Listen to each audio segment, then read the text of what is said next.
नमस्कार, स्वागत और अभिनंदन आप सभी का आपके अपने डिजिटल लर्निंग प्लेटफॉर्म कमाओ जीएस पर।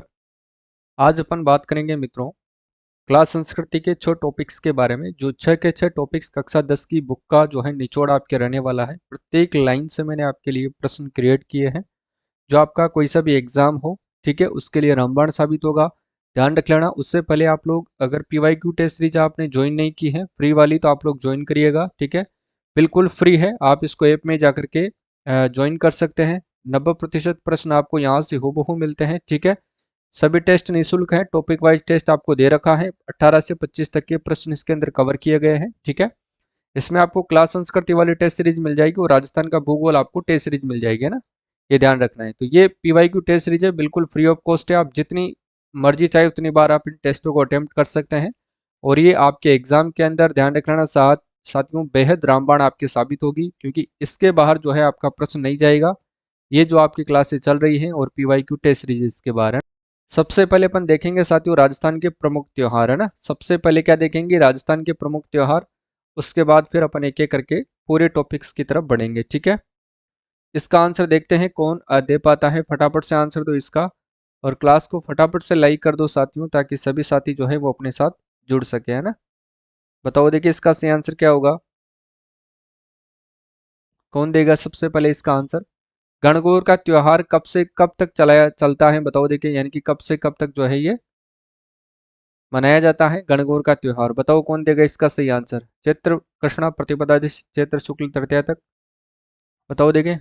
तो ध्यान रखना इसका सही आंसर रहेगा ऑप्शन नंबर 1, यानी कि चैत्र कृष्ण प्रतिपदा से लेकर के चैत्र शुक्ल तृतीया तक साथियों ये त्योहार मनाया जाता है ना। इंपॉर्टेंट है, ध्यान रखना, आपको एग्जाम में पूछा जा सकता है ना, कई बार पूछा भी गया है। और यह त्योहार होली के दूसरे दिन, ध्यान रख लेना, चैत्र कृष्ण प्रतिपदा से लेकर के चैत्र शुक्ल तृतीया तक साथियों ये चलता है। तो ये बात आपको ध्यान रखना है, ठीक है ना। अंकित भाई राधे राधे, जय श्री कृष्णा, फटाफट से जुड़ जाओ सभी साथी। देखो गणगौर के अंदर साथियों गण और गौर का क्या अर्थ है, बताओ देखिए। गण का क्या अर्थ है साथियों और गौर का क्या अर्थ है, बताओ देखिए, कौन बताएगा इसका सही आंसर। गण को किस नाम से जानते हैं और गौर को क्या कहते हैं ना। गण और गौर बताओ। तो गण यानी ध्यान रख लेना साथियों शिव, है ना। गण यानी शिव होता है, गौर यानी क्या होता है साथियों, पार्वती होता है। तो ये भी ध्यान रखना है। इसका सही आंसर क्या होगा, ऑप्शन बी करेक्ट आंसर हो जाएगा, ठीक है। चलिए, गणगौर के अवसर पर अविवाहित लड़कियां और विवाहित स्त्रियां क्रमशः किसकी कामना करती है। इंपॉर्टेंट क्वेश्चन है, ध्यान रखना है आपको। बताइए देखें, ये किसकी कामना करते हैं। तो ध्यान रख लेना, ये करती हैं योग्य वर की और अखंड सुहाग की जो है ये कामना करती हैं। ये ध्यान रख लेना कब करती हैं, गणगौर के अवसर पर करती है, ठीक है। चलिए अगला क्वेश्चन देखो। देखो इस अवसर पर शिव व पार्वती की क्या होती है, आराधना होती है और इसके द्वारा ही अविवाहित लड़कियां अपने लिए योग्य वर तथा वही जो विवाहित स्त्रियां हैं साथियों वो अखंड सुहाग की क्या करती हैं, कामनाएं करती है ना। तो दोनों बातें आपको याद रखनी है। गणगौर पूजन के लिए होली की जो राख के पिंड बनाकर किसके साथ पूजे जाते हैं। इंपॉर्टेंट क्वेश्चन है, ध्यान रख लेना, जो राख के पिंड बनाए जाते हैं वो किसके साथ जो है वो पूजे जाते हैं, बताओ देखें। इंपॉर्टेंट क्वेश्चन है, एग्जाम में पूछा गया प्रश्न है, ध्यान रख लेना। तो ये पूजे जाते हैं किसके साथ, जो के अंकुरों के साथ पूजे जाते हैं। ऑप्शन बी करेक्ट आंसर रह जाएगा, ठीक है। यानी कि इस मौके पर होली की राख के जो पिंड बनाते हैं उनको जो के अंकुरों के साथ क्या किया जाता है, इनका पूजन किया जाता है ना। तो ध्यान रखना है आपको। नेक्स्ट देखो, गणगौर का त्योहार किनके पूजन के द्वारा मनाया जाता है, बताओ। गणगौर का त्योहार किनके पूजन द्वारा मनाया जाता है, बताइए इसका सही आंसर क्या रहेगा। तो ये ईसरी जी और गणगौर यानी कि शिव पार्वती द्वारा जो है ये मनाया जाता है। ये ध्यान रखना आप लोग, ठीक है। नेक्स्ट देखो, गणगौर का त्योहार शिव पार्वती के रूप में, ईसरी जी और गणगौर प्रतिमाओं के पूजन के रूप में ये मनाया जाता है। ध्यान रख लेना आप लोग। जनश्रुति के अनुसार गणगौर के त्योहार का आरंभ किस घटना से माना जाता है, ये भी इम्पोर्टेंट है, पूछा जा सकता है, ध्यान रख लेना। जनश्रुति के अनुसार गणगौर के त्योहार का आरंभ किस घटना से माना जाता है, बताओ। तो ध्यान रख लेना, पार्वती के गोने या पिता के घर लौटने से, ऑप्शन बी करेक्ट आंसर हो जाएगा। इंपॉर्टेंट है, जनश्रुति के अनुसार इसका आरंभ पार्वती के गोने या अपने पिता के घर पुनः लौटने और अपनी सखियों के द्वारा स्वागत गान को जो लेकर के ये हुआ था, ये ध्यान रखना है। अगला प्रश्न है कि कर्नल टोड ने किस जगह की गणगौर की सवारी का रोचक वर्णन किया है। यह भी इंपॉर्टेंट है, ध्यान रखना है आपको, ठीक है ना। तो ये उदयपुर की जो गणगौर की सवारी थी, इसका रोचक वर्णन कौन करते हैं? कर्नल जेम्स टोड करते हैं, ध्यान रखिएगा, है ना। चलिए अगला देखो, उदयपुर में गणगौर की सवारी कहाँ से कहाँ तक निकलती थी, बताइए। उदयपुर में जो गणगौर की सवारी निकलती थी, ये कहाँ से लेकर के कहाँ तक निकलती थी, बताओ देखें। तो ध्यान रखिएगा, ये राजप्रसाद से पिछोला झील के गणगौर घाट तक चलती थी, ये भी ध्यान रखना है। यानी कि राजप्रसाद से पिछोला झील का जो गणगौर घाट है, वहां तक जो ये सवारी चलती थी उदयपुर के अंदर, ये भी आप लोगों को याद रखना है। अगला देखो, नेक्स्ट है, तीज का त्योहार कब मनाया जाता है। ये त्योहार तो साथियों 100% इम्पोर्टेंट है, हर एग्जाम में पूछे ही पूछे जाते हैं, ठीक है।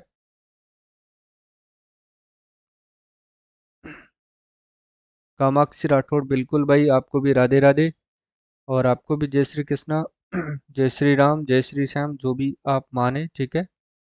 चलो बताओ, इसका सही आंसर रहेगा श्रावण शुक्ल तृतीया को तीज का त्योहार मनाया जाता है, ठीक है। और यहाँ पर नव बालिकाएं और नव विवाहिताएं इस त्योहार को मनाती हैं, ये भी ध्यान रखना है ना, जब लहरिया लेकर के आया जाता है। तीज त्योहारा बावरी ले डूबी गणगौर लोकोक्ति का क्या अर्थ है, बताओ देखें। तीज त्योहारा बावरी ले डूबी गणगौर जो लोकोक्ति है, इसका अर्थ क्या है। यानी कि त्योहारों के जो चक्र की शुरुआत श्रावण माह में तीज से होती है और इसका अंत किससे होता है, गणगौर से होता है, और यही इसका अर्थ है। ऑप्शन बी करेक्ट आंसर हो जाएगा, है ना। चलिए, विवाह के पश्चात पहली बार तीज का त्योहार कहाँ मनाने की परंपरा है। विवाह के पश्चात पहली बार जो तीज का त्योहार है, वो कहाँ पर मनाने की परंपरा है। तो ध्यान रख लेना, ये पीहर के अंदर मनाया जाता है।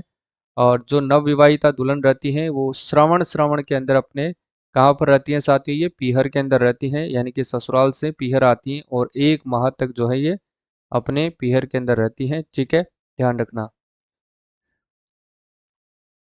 नवविवाहिता को पहले सावन में ससुराल से पीहर को क्या जो है क्यों भेज दिया जाता है, बताओ देखें। तो ध्यान रखना, इसका भी सही आंसर आपके सामने। मान्यता है कि विवाह के बाद जो पहला सावन होता है, उसके अंदर सास और बहू क्या रहती हैं, एक साथ नहीं रहना चाहिए, इस कारण से जो है बहू को पीहर भेज दिया जाता है ना, ये ध्यान रखना है। और ऐसे प्रश्न भी कई बार पूछ लिए जाते हैं एग्जाम में, इसलिए आपको पता रहना चाहिए ऐसी भी बातें भी।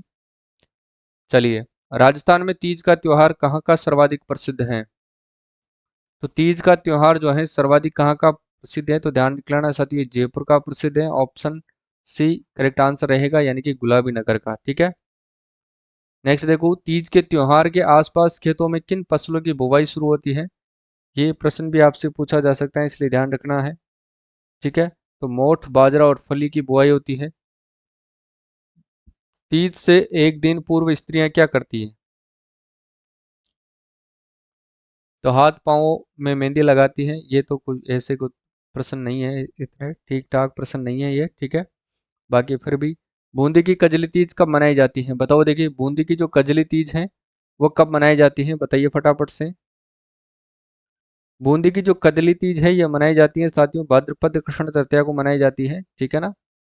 बूंदी की कजली तीज, ठीक है। होली का त्योहार कब मनाया जाता है, बताओ। होली का त्योहार कब मनाया जाता है। तो ये मनाया जाता है फाल्गुन पूर्णिमा को मनाया जाता है ना, होली का त्योहार फाल्गुन पूर्णिमा को ये मनाया जाता है, ध्यान रखिएगा। चलिए, भिनाई में होली पर कौन सा खेल खेला जाता है। भिनाई के अंदर होली में जो है कौन सा खेल खेला जाता है, तो कोड़ा मार होली कहाँ की प्रसिद्ध है। तो ध्यान रखना है साथियों, भिनाई की प्रसिद्ध है ना। और लठ मार होली कहाँ की है, बताओ देखे। पत्थर मार होली कहाँ की है और फूलों की होली कहाँ की है, बताओ फटाफट से देखें। देखो, श्री महावीर जी जैन तीर्थ स्थली में होली पर महिलाएं क्या करती हैं, बताओ। क्योंकि महावीर जी के साथ वो लठ मार होली प्रसिद्ध हैं, तो हाथों में लठ लेकर के जो है महिलाएं पुरुषों पर प्रहार करती है, यानी कि जो लठ मार होली होती है, वो कहाँ की प्रसिद्ध है, तो वो महावीर जी की प्रसिद्ध है, ध्यान रख लेना आप लोग, है ना। नेक्स्ट देखो, बाड़मेर की पत्थर होली में किसकी बारात निकाली जाती है, इंपॉर्टेंट है, 100% पूछा जा सकता है। अगर आपसे पूछे कि पत्थर होली कहाँ की प्रसिद्ध है, तो पत्थर की होली जो है साथियों, ये कहाँ की फेमस है, तो ये बाड़मेर की फेमस है। है ना, ध्यान रखना है।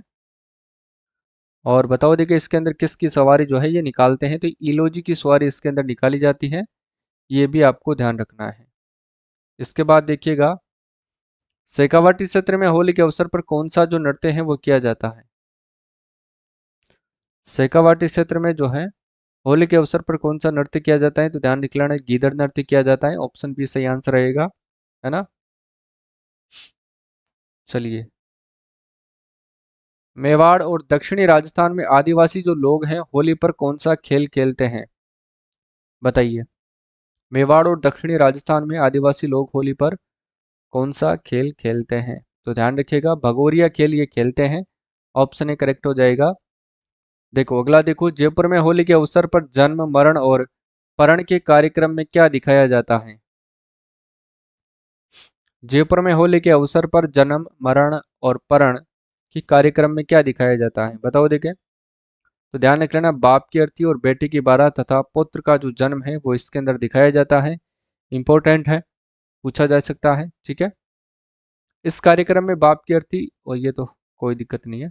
कोटा के आंवला तथा सांगोद कस्बों का जो है कौन सा आयोजन प्रसिद्ध है, 100% पूछा जा सकता है। कोटा के आंवला तथा सांगोद कस्बों का जो है कौन सा आयोजन प्रसिद्ध है, तो यहाँ का नहान प्रसिद्ध है साथियों, ये भी आपको याद रखना है। इसके बाद देखिएगा अक्षय तृतीया कब मनाई जाती है, बताओ।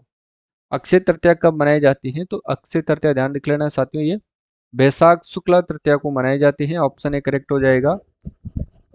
कब मनाई जाती है ये, बैसाख शुक्ल तृतीया को ये मनाई जाती है ना। अक्षय तृतीया को जन सामान्य किस रूप में मानता है, देखो अभूत सेवा अभूत सावे के रूप में इसको माना जाता है, और अक्षय तृतीया ही साथियों राजस्थान का अभूत सावा भी माना जाता है, ठीक है ना। अक्षय तृतीया के दिन किस शहर का स्थापना दिवस मनाया जाता है, बताओ देखें। अक्षय तृतीया के दिन साथियों किस जो है शहर का स्थापना दिवस मनाया जाता है, तो बीकानेर शहर का जो है स्थापना दिवस भी इसी दिन मनाया जाता है, अक्षय तृतीया के दिन ही, तो ये भी ध्यान रखना है ना।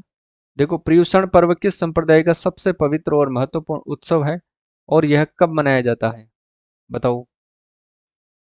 पर्युषण पर्व की बात करें तो ये ध्यान रखना है साथियों, ये एक जैन संप्रदाय है और ये भाद्रपद के अंदर मनाया जाता है, ये भी ध्यान रखना है, इंपॉर्टेंट है, ठीक है।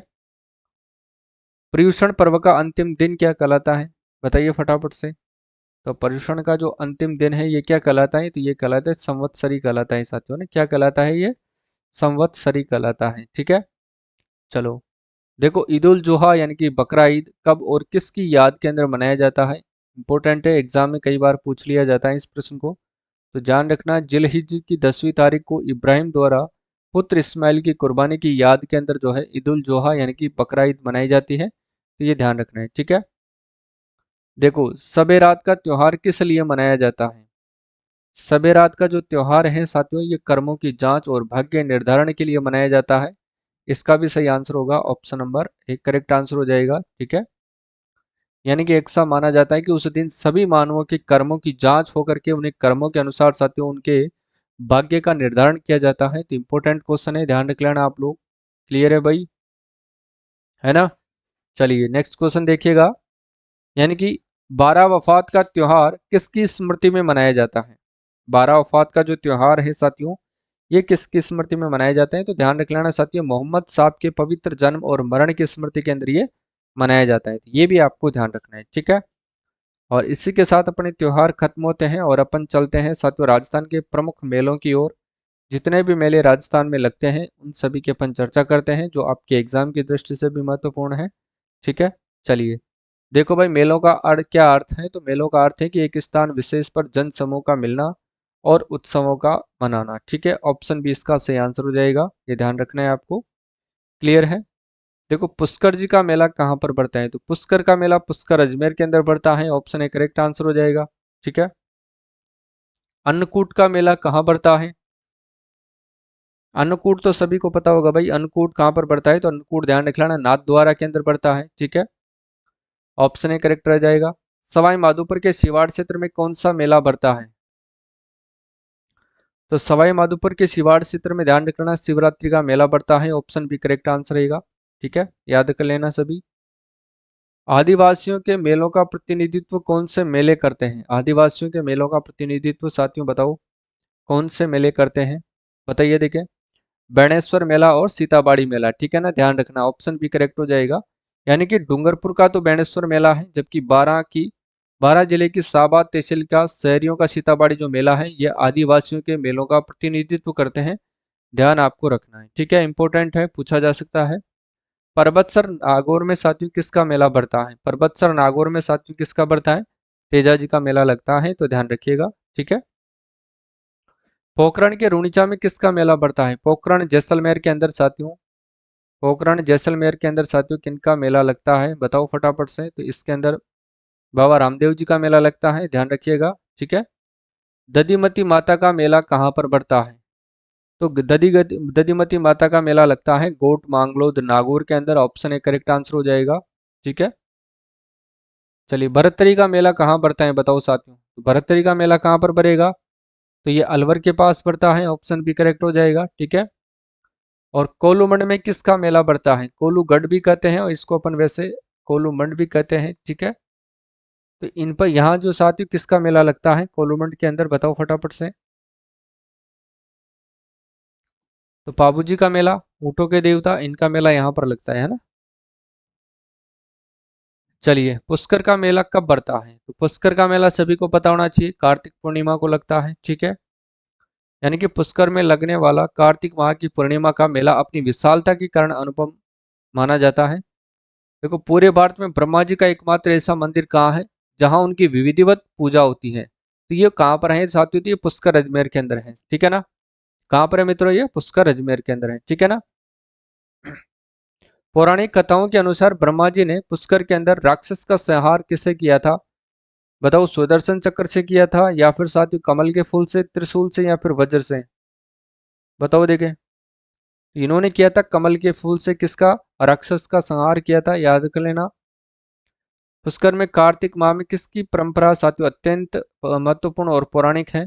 किसकी जो है परंपरा, बताओ देखें। तो यहाँ पर दीपदान की परंपरा जो है अधिक महत्वपूर्ण है, तो ये ध्यान रखना है, ठीक है। चलो, जीर्ण माता का मंदिर कहाँ स्थित है? जीर्ण माता का जो मंदिर है साथियों वो कहाँ पर स्थित है? तो जीर्ण माता के मंदिर की बात करें तो ध्यान रखना, ये सीकर जिले के रेवासा ग्राम में पहाड़ी की जो तलहटी है वहां पर ये स्थित है। Option number A correct answer होगा, ठीक है।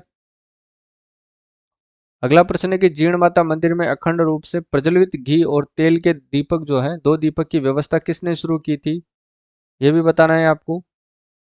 तो इसका सही आंसर है दिल्ली के चौहान राजाओं ने इसकी जो है शुरुआत करी थी, ऑप्शन बी करेक्ट होगा। जीर्ण माता किसकी बहन थी बताइए देखें। तो ध्यान रख लेना साथियों, जीर्ण माता थी हर्ष की बहन थी, ऑप्शन बी करेक्ट हो जाएगा, ठीक है। जीर्ण माता के मंदिर में विशेष चहल पहल कब होती है? विशेष जो चहल पहल होती है वो कब होती है? तो ध्यान रखिएगा, चैत्र और अश्विन माह के नवरात्रों के समय जो है यहाँ पर मेला लगता है। और जीर्ण माता का मेला दो बार लगता है वर्ष में, ध्यान रख लेना, अश्विन और चैत्र के नवरात्रों में, ठीक है ना। खाटू श्याम जी का मेला कब लगता है? बताओ देखें, खाटू श्याम जी का जो मेला है वो कब लगता है? तो ध्यान रखना, खाटू श्याम जी का मेला फाल्गुन शुक्ल दशमी से द्वादशी तक लगता है, ऑप्शन ए करेक्ट हो जाएगा, ये भी ध्यान रखना है आपको, ठीक है। खाटू श्याम जी का मंदिर किस जिले में स्थित है? बताओ, खाटू श्याम जी का जो मंदिर है साथियों वो किस जिले में स्थित है? तो ये सीकर जिले के अंदर स्थित है, ऑप्शन ए करेक्ट हो जाएगा। और खाटू श्याम जी का मंदिर है यहाँ पर स्थित है ना। श्री श्याम जी को किस रूप में पूजा जाता है? तो श्री श्याम जी को ध्यान रख लेना, श्री कृष्ण के एक स्वरूप यानी कि शीश के दाने के रूप में इनको पूजा जाता है, ऑप्शन ए करेक्ट आंसर हो जाएगा। भरतरी का मेला कहाँ आयोजित होता है? बताओ, भरतरी का मेला याद कर लेना साथी, ये कहाँ पर आयोजित होता है? तो याद करिएगा, ये अलवर से 40 किलोमीटर दूर भरतरी नामक स्थान पर साथी इसका आयोजन किया जाता है, ठीक है। नेक्स्ट है, भरतरी का मेला वर्ष में कितनी बार और कब आयोजित होता है? बताओ देखें।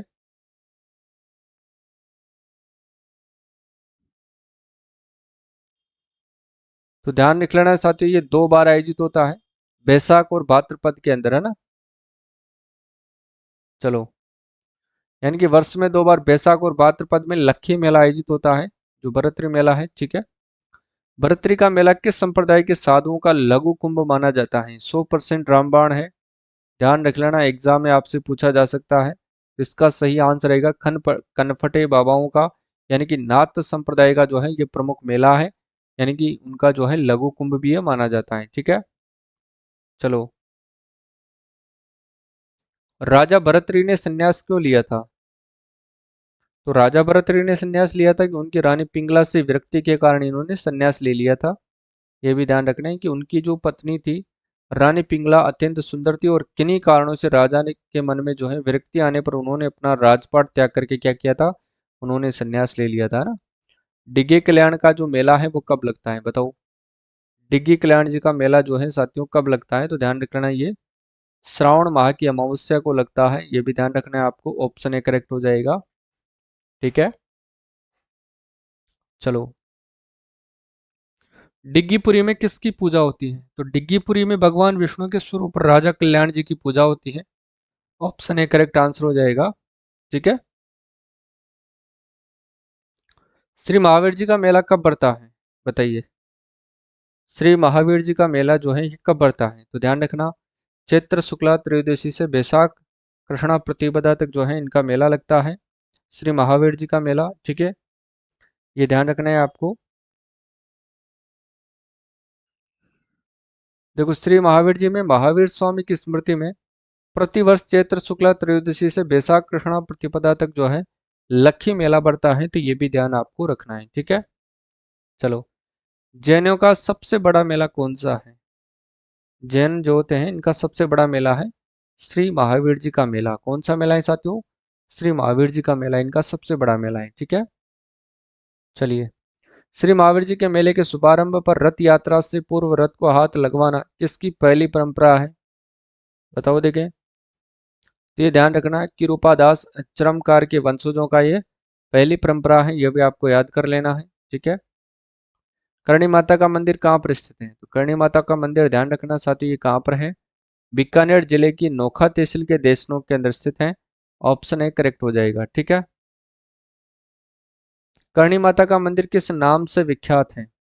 तो करणी माता का जो मंदिर है ये चूहों के मंदिर के नाम से विख्यात है, ध्यान रखना है। ठीक है, करणी माता के मंदिर में मेले का आयोजन कब होता है? करणी माता का जो मंदिर है इसके अंदर मेले का आयोजन कब होता है बताओ? तो इनका जो आयोजन होता है साथियों वो भी सही चैत्र और अश्विन के नवरात्रों में ही होता है, तो ऑप्शन ए करेक्ट हो जाएगा इसमें। ठीक है, शीतला माता का मेला कहाँ पर पड़ता है बताओ, फटाफट से बताओ, इंपॉर्टेंट है। तो शीतला माता का मेला जयपुर जिले की चाकसू तहसील के सील की डोंगरी गांव के अंदर साथियों ये मेला बढ़ता है। ऑप्शन ए करेक्ट हो जाएगा। ठीक है ना। शीतला माता का मेला कब बढ़ता है ये इंपॉर्टेंट है, पूछा जा सकता है एग्जाम के अंदर। तो ये चैत्र कृष्णा सप्तमी और अष्टमी को बढ़ता है। ऑप्शन ए करेक्ट हो जाएगा, तो ये भी आपको याद रखना है। ठीक है, चलो भाई, नेक्स्ट देखो। शीतला माता के मेले को किस अन्य नाम से भी जाना जाता है? बैलगाड़ी मेला, ऊंट मेला, गधों का मेला, या फिर हाथी मेला? बताओ देखें। तो इनको अपन बैलगाड़ी का मेला जो है इस नाम से भी अपन जानते हैं। ठीक है, शीतला माता को किस रूप में पूजा जाता है? देखो, इनको मात्र रक्षिका देवी यानी कि चेचक की देवी के रूप में पूजा जाता है। ऑप्शन ए करेक्ट हो जाएगा, ध्यान रखना है आपको।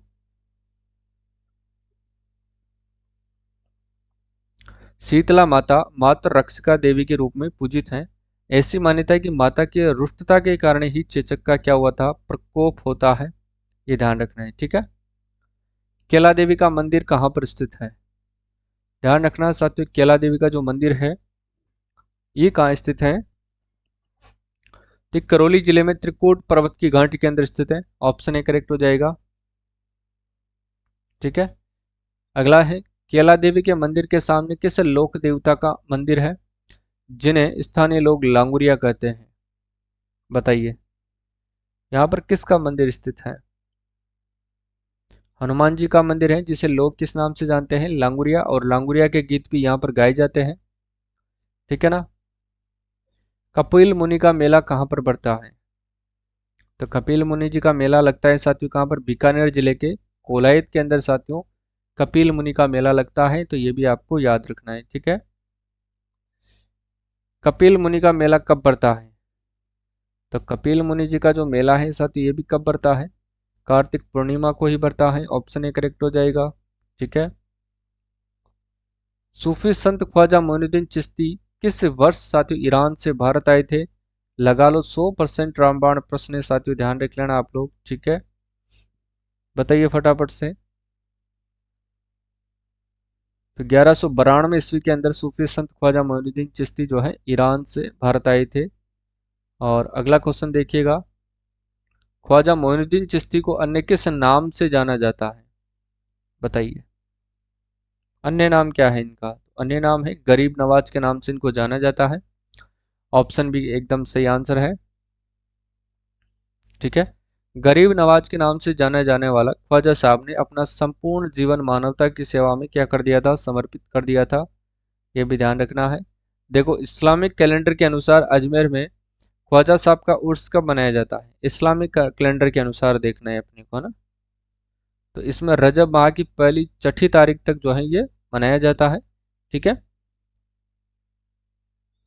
उर्स का प्रारंभ किस घटना के साथ होता है? उर्स का जो प्रारंभ होता है वो किस घटना के साथ होता है? तो ध्यान रख लेना, बुलंद दरवाजे पर झंडा फहराने के साथ जो है इस घटना का प्रारंभ होता है। ठीक है, चलिए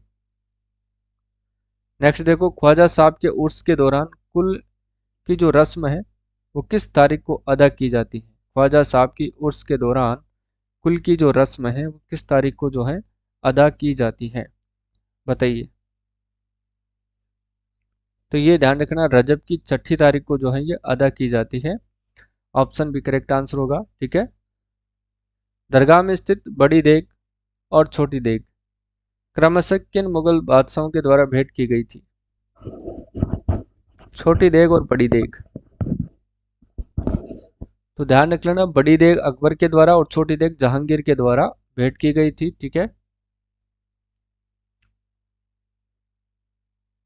देखो बड़ी देग अकबर के द्वारा और छोटी देग जहांगीर के द्वारा, है ना। दगे में पकाए जाने वाले प्रसाद को क्या कहा जाता है?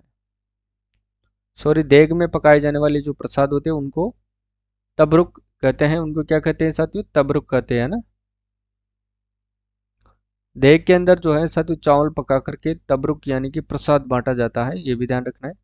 देखिएगा, दरगाह परिसर में स्थित अकबरी मस्जिद का निर्माण किसने करवाया था? दरगाह परिसर में स्थित अकबरी मस्जिद का निर्माण किसने करवाया था? तो किसने करवाया था साथियों? औरंगजेब, सॉरी अकबर ने करवाया था। ठीक है ना, औरंगजेब ने नहीं, अकबर ने करवाया था। अकबर के द्वारा निर्मित अकबरी मस्जिद तथा महफिल खाने में कव्वालियों का कार्यक्रम होता है। ठीक है, बड़े कुल की रस्म कब अदा की जाती है? बड़े कुल की जो रस्म है साथियों ये रजब की 9 तारीख को अदा की जाती है। ऑप्शन भी करेक्ट होगा। ख्वाजा मोइनुद्दीन चिश्ती ने 99 वर्ष की आयु में किससे मिलने का जो है वक्त महसूस किया था? बताइए फटाफट से। इन्होंने साथियों महबूबे हकीक ईश्वर से जो है ये मिलने का इन्होंने जो है वक्त महसूस किया था, ये ध्यान रखना है आपको। गलियाकोट का उर्स कहाँ लगता है? गलियाकोट का जो उर्स है साथियों ये कहाँ पर लगता है? बताइएगा कोई, इसका सही आंसर क्या होगा? तो डूंगरपुर जिले की सागवाड़ा तहसील के गलियाकोट कस्बे के अंदर साथियों गलियाकोट का उर्स लगता है ना। गलियाकोट में साथियों किसकी मजार है? बताइए, गलियाकोट में किसकी मजार है? कौन बताएगा इसका सही आंसर?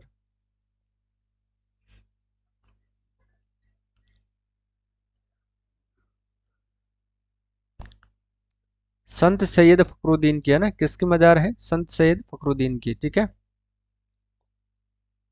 गलियाकोट किस संप्रदाय की आस्था का प्रमुख केंद्र है? तो ये भी ध्यान रखना, दाऊदी बोहरा, है ना। किसका है? दाऊदी बोहरा संप्रदाय का प्रमुख केंद्र है। बैणेश्वर का मेला कहाँ पर पड़ता है? बताइए, बैणेश्वर मेला। बैणेश्वर मेले की बात करें तो डूंगरपुर जिले की आसपुर तहसील के नवाटपुरा नामक स्थान पर यह मेला बढ़ता है। ऑप्शन एक करेक्ट होगा। अगला प्रश्न देखिएगा, बैणेश्वर मेले को किस नाम से जाना जाता है? बताइए, देखें बैणेश्वर मेले को किस नाम से जाना जाता है? तो बैणेश्वर का मेला आदिवासियों के कुंभ के नाम से जाना जाता है। ठीक है। सोम माई जाखम डूंगरपुर अजनबी, बिल्कुल भाई आपने आंसर सही दिया है। ठीक है। चलो अगला देखो, बेणेश्वर मेला कब पड़ता है, बताओ देखे। बेणेश्वर का जो मेला है वो कब पड़ता है?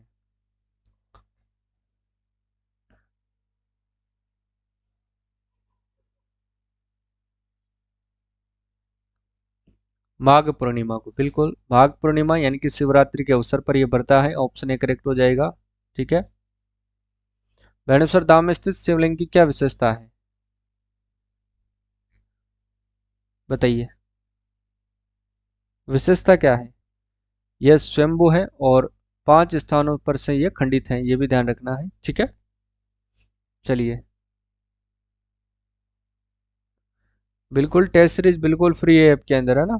PYQ वाली जो टेस्ट सीरीज है वो बिल्कुल आपके लिए फ्री है। आप जाइए, ऐप डाउनलोड करिए, डाउनलोड करने के बाद रजिस्टर करिए, फिर फ्री टेस्ट पर आप जैसे ही क्लिक करोगे तो वहाँ पर आपको पूरे 4 टेस्ट जो है आपके लिए फ्री है। हिस्ट्री, पॉलिटी, ज्योग्राफी और 30 टेस्ट आपको राजस्थान जीके के बिल्कुल मिक्स फ्री है, यानी कि तीनों सब्जेक्ट के कंबाइंड टेस्ट आपको फ्री है ना, बिल्कुल फ्री है। ठीक है।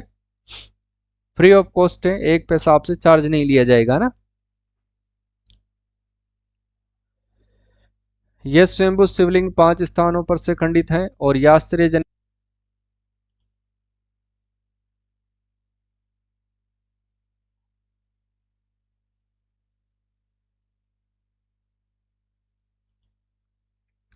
हेलो चलो थोड़ा सा रुकिए भाई, क्या है लैपटॉप में थोड़ी सी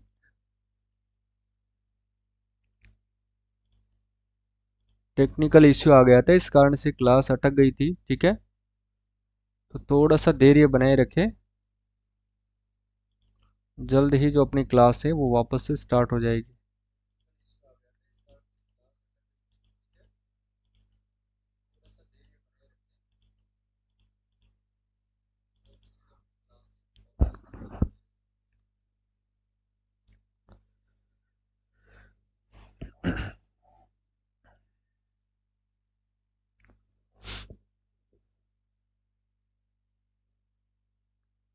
2 मिनट दीजिए भाई, है ना, जल्दी स्टार्ट होगी, कोई दिक्कत नहीं है।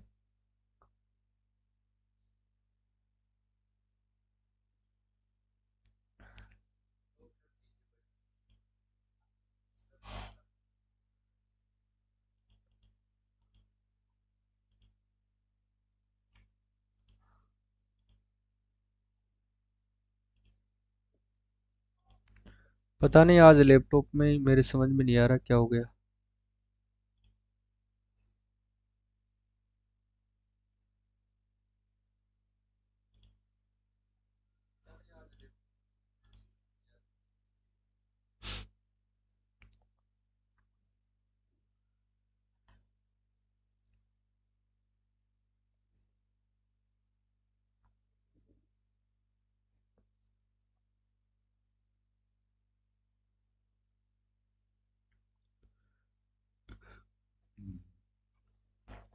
तब तक भाई क्लास को लाइक तो कर दो और अपने मित्रों के साथ शेयर भी करो, और को भी बुलाओ, है ना।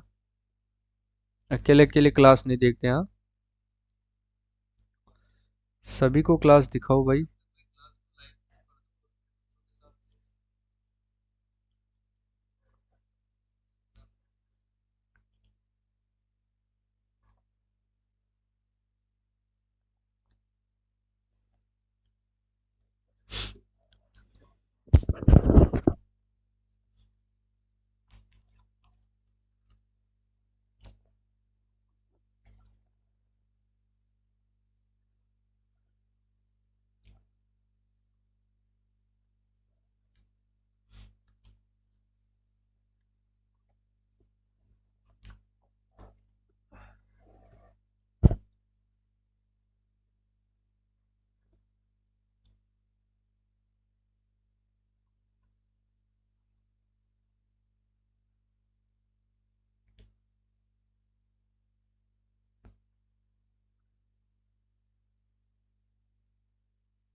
यहीं पर थे ना भाई हम।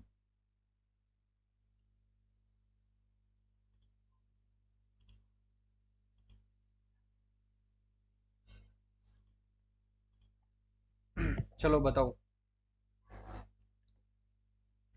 इसके आगे कहाँ तक आ गए थे अपन? बेणेश्वर धाम तक आ गए थे ना।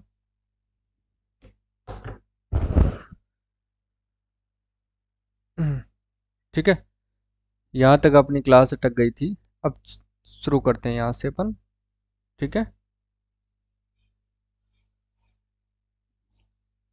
चलो। जयपुर के पास भावगढ़ बंदिया गांव में कौन सा मेला आयोजित किया जाता है? बताओ इसका सही आंसर क्या होगा।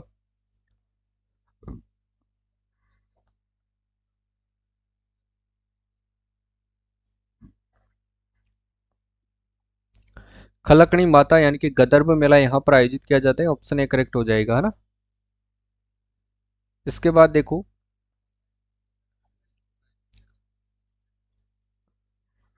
खलकणी माता गदर्भ मेले में किन जानवरों का क्रय विक्रय होता है? तो गधों और खच्चरों का। ठीक है ना। चलिए देखिएगा, इस मेले में गधों और खच्चरों के अतिरिक्त अन्य कोई जानवर नहीं होता है। इसमें केवल और केवल गधे और खच्चर ही जो है, इनका ही क्रय विक्रय होता है। इनके अलावा कोई अतिरिक्त जानकार जानवर जो यहाँ पर नहीं आता है ना।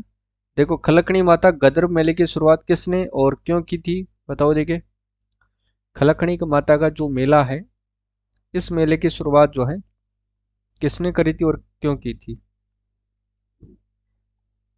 इसकी शुरुआत की रीति साथियों कछवाओं ने। क्यों करी थी? चंद्रा मीणा को युद्ध में हराने की खुशी के अंदर साथियों इन्होंने इस मेले की शुरुआत करी थी।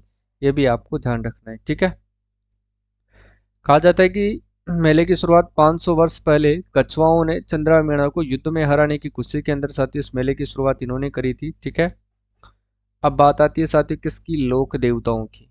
ठीक है, अब पढ़ते हैं अपन किन के बारे में साथियों? लोक देवताओं के बारे में। ठीक है, तो चलिए, लाइक कर दो क्लास को फटाफट से और सेशन को शेयर कर दो ताकि और विद्यार्थी अपने साथ जुड़ सके, है ना। गोगा जी के माता पिता का नाम क्या था? बताइए फटाफट से। गोगा जी का जो माता पिता थे, उनके नाम क्या थे? ध्यान रखना, गोगा जी के पिता कौन थे? पिता थे साथियों जेवर। और माता कौन थी? माता थी साथियों बावछल।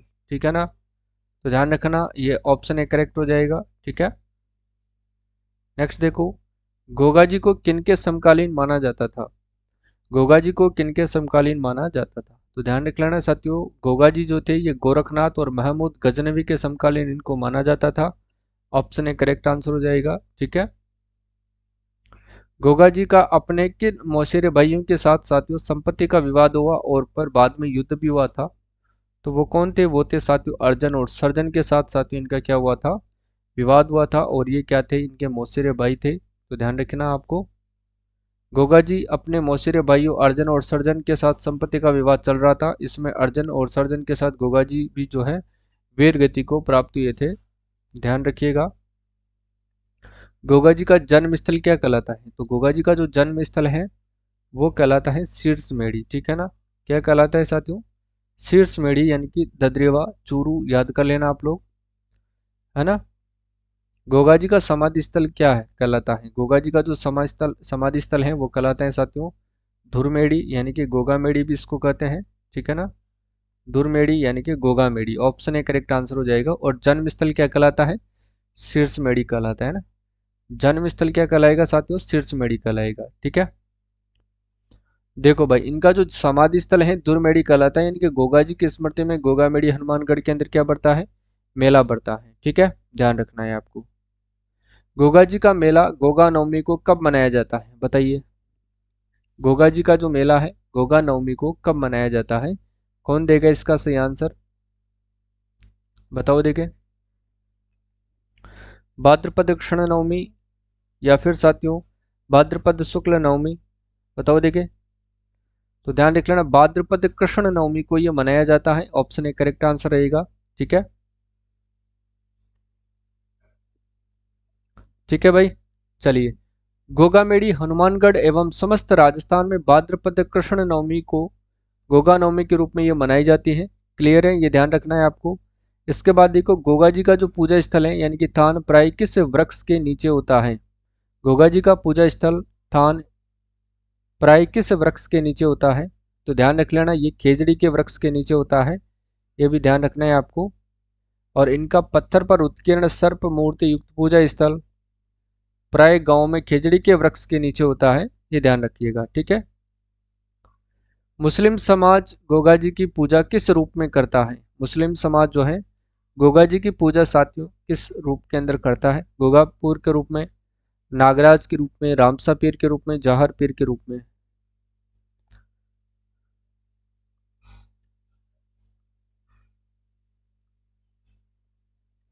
तो ध्यान रख लेना, इनकी पूजा करते हैं ये गोगा पीर के रूप में इनकी पूजा करते हैं। वैसे इनको जहर पीर भी कहते हैं, ये भी आप लोगों को याद करना है, ठीक है। लेकिन पूजा किस रूप में करते हैं? गोगा पीर के रूप में। हिंदू नागराज के रूप में करते हैं, तो मुस्लिम इनकी गोगा पीर के रूप में इनकी पूजा करते हैं, ठीक है। जबकि इसको जहर पीर के नाम से भी जाना जाता है, ठीक है। देखो, गोगा जी को जहर पीर कहकर पूजने से किसका प्रभाव समाप्त हो जाता है? तो ध्यान रखना है, सर्पदंश का जो विष है इसका प्रभाव समाप्त हो जाता है, तो ये भी आप लोगों को याद रखना है, ठीक है। वीर तेजा जी का जन्म कब और कहाँ हुआ था, बताइए। वीर तेजा जी का जन्म कब और कहाँ पर हुआ था, बताइए। तो ध्यान रख लेना, खड़नाल नागौर के अंदर होता है तेजा जी का जन्म, और 1073 ईस्वी के अंदर होता है। इसका सही आंसर रहेगा ऑप्शन ए, करेक्ट आंसर होगा। देखो भाई, वीर तेजा जी का जन्म खड़नाल नागौर ग्राम के ताहड़जी और राम कंवरी के यहाँ माघ शुक्ल चतुर्दशी को 1073 ईस्वी के अंदर हुआ था, ये भी आपको ध्यान रखना है, ठीक है। पिता का नाम था ताहड़जी, याद कर लेना, और माता का नाम था राम कंवरी, है ना। और जन्म होता है माघ शुक्ल चतुर्दशी को। सन कौन सा था? 1073 ईस्वी, है ना, ये ध्यान रखना है। तेजा जी की पत्नी का नाम क्या था, बताओ देखें। तेजा जी की पत्नी का नाम क्या था साथियों? तो पेमल इनकी पत्नी का नाम था, ठीक है, ऑप्शन ए करेक्ट होगा। और इनका ससुराल कहाँ पर था साथियों? पनेर गए, पनेर था, है ना, ये ध्यान रखना है। तेजा जी ने किनकी गायों को मुक्त कराने के लिए सर्प से वचनबद्ध होकर भी साथियों इन्होंने युद्ध किया था? तो किनकी गायों को मुक्त कराने के लिए? लाछा गुजर की गायों को मुक्त कराने के लिए, ठीक है। देखो भाई, तेजा जी की मृत्यु यानी कि वीर गति कहाँ हुई थी? मृत्यु कहाँ हुई थी तेजा जी की? पनेर तो इनका ससुराल था, है ना। खड़नाल नागौर इनका जन्म होता है। परबतसर नागौर में मेला लगता है। बाकी सुरसरा किशनगढ़ में इनकी जो है मृत्यु होती है सांप डसने के कारण, तो ध्यान रखना है ना। सर्पदंश के कारण सुरसरा किशनगढ़ में भाद्रपद शुक्ल दशमी को इनकी मृत्यु हो गई थी, ये भी आपको ध्यान रखना है। देखो, तेजा दशमी यानी कि तेजा जी का जो मेला है वो कब मनाया जाता है? तेजा जी का मेला कब मनाया जाता है साथ? भाद्रपद शुक्ल दशमी को मनाया जाता है, ऑप्शन ए करेक्ट होगा। तेजा दशमी यानी कि भाद्रपद शुक्ल दशमी के अवसर पर पंचमी से पूर्णिमा तक साथियों परबतसर नागौर में विशाल पशु मेला लगता है, तो ये ध्यान रखना है आपको, ठीक है। देखो, तेजा जी को किस रूप में दर्शाया जाता है? तेजा जी को ध्यान रखना, तलवार धारण किए घोड़े पर सवार योद्धा जिनकी जीवा को सर्प डस रहा है, इस रूप में साथियों तेजा जी को दर्शाया जाता है। उनकी मूर्ति इस प्रकार से है, ठीक है। आपने चित्र देखे होंगे, तस्वीर वगैरह, उनमें इसी प्रकार से दर्शाया गया है। देखिए, सर्पदंशित व्यक्ति के दाएं पैर में किसकी तांत यानी कि डोरी बांधने से विष नहीं चढ़ता है, बताओ देखें। तो तेजा जी की तांती बांधने से, ठीक है। बाबूजी का जन्म कब और कहाँ हुआ था, बताओ देखें। बाबूजी का जो जन्म होता है साथियों कोलूमंड फलोदी के अंदर होता है 1239 ईस्वी के अंदर, ऑप्शन ए करेक्ट हो जाएगा, ठीक है। देखो, बाबूजी का जन्म जो है दांदल जी राठौड़ के यहाँ पर 1539 ईस्वी कोलू के अंदर हुआ था, ये ध्यान रखना है। बाबूजी का विवाह किसके साथ हुआ था, बताओ देखिए। बाबूजी का जो विवाह है वो किसके साथ हुआ था? देखो इनका जो विवाह होता है अमरकोट के सूरजमल सोडा की पुत्री सोडी के साथ इनका जो है विवाह होता है। ऑप्शन ए करेक्ट हो जाएगा।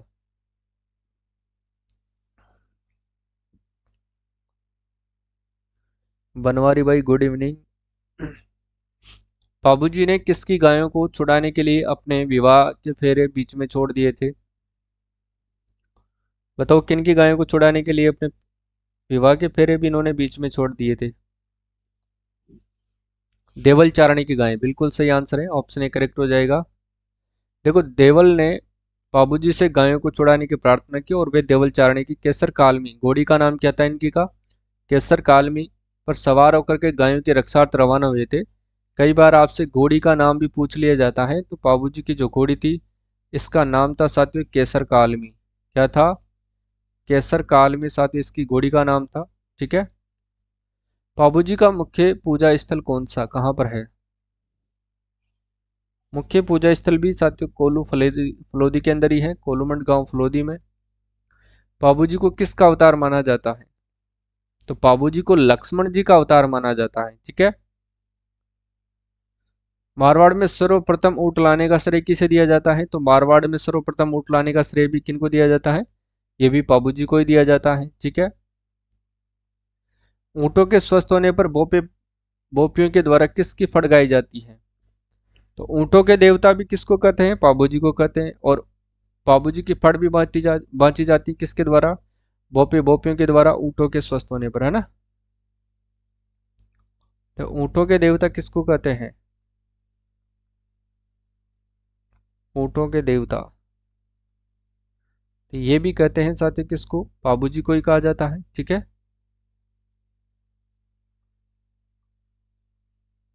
ये भी ध्यान रखना है आपको। क्लियर है भाई? चलिए। बाबूजी किस घोड़ी पर सवार होकर के गायों की रक्षा के लिए गए थे? बाबूजी किस घोड़ी पर सवार होकर गायों की रक्षा के लिए गए थे? घोड़ी कौन सी थी वो? केसर काल में थी ना। ठीक है। चलो, देवनारायण जी के माता पिता का नाम क्या था भाई? देवनारायण जी के इधे जेवर और बाछल तो एक इनकी माता पिता थे, ये तो थे साथियों गोगा जी के, है ना। ध्यान रखना है। ताहड़ जी और राम कंवरी ये किसके माता पिता है? ये तेजा जी के थे। ठीक है। जबकि भोजा और सेडू गुजर जो है ये देवनारायण जी के माता पिता थे, ये ध्यान रखना है आप, है ना। चलो, देवनारायण जी का जो जन्म लगभग किस वर्ष माना जाता है? देवनारायण जी का जन्म लगभग किस वर्ष माना जाता है बताइए? 1243 ईस्वी को माना जाता है। ठीक है। भिनाई शासक से रक्षा हेतु देवनारायण जी की माँ सेडू उन्हें लेकर अपने पीहर कहाँ चली गई थी? बताओ उनका पीहर कहाँ था? बताओ। तो मालवा के अंदर चली गई थी, ऑप्शन ए करेक्ट हो जाएगा। देवनारायण जी का विवाह किसके साथ हुआ था? बताओ। देवनारायण जी का जो विवाह होता है वो, ध्यान रखना, धारा नगरी के जयसिंह देव परमार की पुत्री पीपल दे से होता है। ऑप्शन ए करेक्ट आंसर हो जाएगा। अगर आपसे पूछ लिया जाए कि देव नारायण जी की पत्नी का नाम क्या था, तो देव नारायण जी की जो पत्नी थी उसका नाम क्या था? बताओ देखें। तो ध्यान रख लेना, उनकी पत्नी थी कौन? पीपल दे, है ना। और ये प्रश्न इंपॉर्टेंट है, कहीं भी कभी भी आपसे ये प्रश्न पूछा जा सकता है। ठीक है। देव नारायण जी का मुख्य पूजा स्थल कहाँ स्थित है? आसीन भीलवाड़ा के अंदर है, ऑप्शन ए करेक्ट होगा। ठीक है। और कोलूमंड फलोदी के अंदर किनका है? तो यहाँ पर पाबू जी का है ना, ध्यान रख लेना। और खरनाल नागौर, ध्यान रख लेना, यहाँ पर तेजा जी का क्या होता है? जन्म होता है। तेजा जी का यहाँ पर जन्म होता है ना। गोगा मेड़ी हनुमानगढ़, यहाँ पर ध्यान रख लेना साथियों, अ, गोगा जी का मेला लगता है। गोगा जी याद कर लेना ना। ठीक है। समाधि स्थल है यहाँ पर, याद करिएगा। देवनारायण जी का मेला कब पड़ता है? भाद्रपद शुक्ल सप्तमी को पड़ता है ना।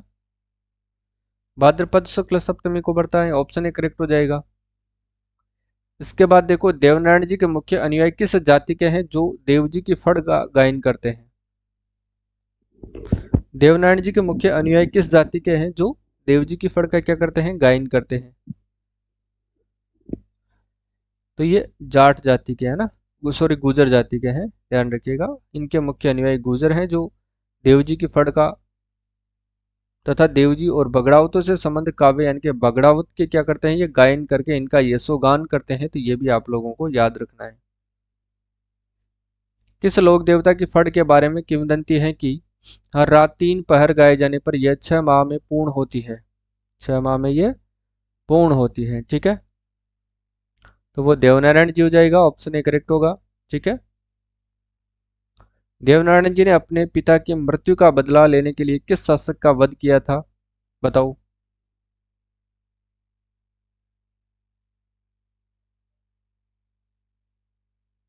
भिनाई के ठाकुर का है ना, किसका, भिनाई के ठाकुर का इन्होंने वध किया था। मल्लिनाथ जी का जन्म कब और कहाँ हुआ, बताओ। देखिए मल्लिनाथ जी का जो जन्म कब होता है और कहाँ पर होता है। मल्लिनाथ जी का जन्म होता है साथियों 1358 ईस्वी के अंदर, मारवाड़ के अंदर इनका जन्म होता है ना। रावल सलखा और जानिदे के ज्येष्ठ पुत्र के रूप में इनका जो जन्म होता है, ये ध्यान रखना है। 1358 ईस्वी के अंदर इनका जन्म होता है और इनके पिता का नाम था रावल सलकार,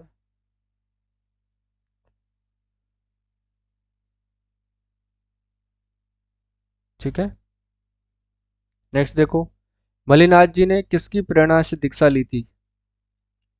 मल्लिनाथ जी ने किसकी प्रेरणा से दीक्षा ली थी, तो ध्यान रख लेना। इन्होंने अपनी रानी रूपा दे की प्रेरणा से दीक्षा ली थी, ये भी आपको याद करना है, ठीक है। और अपनी रानी रूपा दे की प्रेरणा से वे 1389 ईस्वी के अंदर उगमसी भाटी के क्या बने थे, ये शिष्य बने थे, है ना। किसके बने थे, उगमसी भाटी के। मल्लिनाथ जी ने किस सूबेदार की सेना को मार भगाया था, तो मल्लिनाथ जी ध्यान रखिएगा, यह फिरोज शाह तुगलक के मालवा के सूबेदार निजामुद्दीन की सेना को इन्होंने मार करके भगा दिया था। तो ये बात आपको याद रखनी है, क्लियर है। नेक्स्ट देखो, मल्लिनाथ जी का मंदिर कहाँ पर स्थित है, बताओ। देखिए मल्लिनाथ जी का मंदिर तिलवाड़ा बाड़मेर के अंदर स्थित है, ऑप्शन ए करेक्ट हो जाएगा। और ये लूनी नदी के तटवर्ती तिलवाड़ा बाड़मेर गांव के अंदर जो है इनका मंदिर है, ये ध्यान रखना है, ठीक है। चलिए, जोधपुर के पश्चिमी परगने का जो नाम है वो मालानी किसके नाम पर रखा गया। जोधपुर के पश्चिमी परगने का जो नाम है मालानी किसके नाम पर रखा गया था, तो ये मल्लिनाथ जी के नाम पर ही रखा गया था, ये ध्यान रखना है ना। तिलवाड़ा बाड़मेर में मल्लिनाथ जी का मेला कब लगता है, तो इनका जो मेला लगता है चैत्र कृष्ण एकादशी से चैत्र शुक्ल एकादशी तक इनका मेला लगता है, ऑप्शन ए करेक्ट हो जाएगा, ठीक है जी। जहां प्रतिवर्ष चैत्र कृष्ण एकादशी से चैत्र शुक्ल एकादशी तक विराट पशु मेला लगता है। मल्लिनाथ जी ने एक वृहद हरि कीर्तन कब आयोजित करवाया था, तीनों ने करवाए थे 1399 ईस्वी के अंदर, ठीक है। चलो भाई, मल्लिनाथ जी के गुरु कौन थे, तो मल्लिनाथ जी के गुरु थे कौन, उगम सिंह भाटी थे, ठीक है। ए करेक्ट होगा इसमें। रामदेव जी का जन्म कहाँ पर होता है, तो रामदेव जी का जन्म होता है साथियों उड़ू काश्मीर बाड़मेर के अंदर इनका जन्म होता है, ऑप्शन ए करेक्ट आंसर रहेगा, ठीक है। देखो तंवर वंशी अजमाल जी और मेणा दे के जो पुत्र थे रामदेव जी, इनका जन्म बाड़मेर जिले के शिव तहसील के उड़ू काश्मीर गांव के अंदर होता है, ठीक है। ध्यान रखना आप लोग।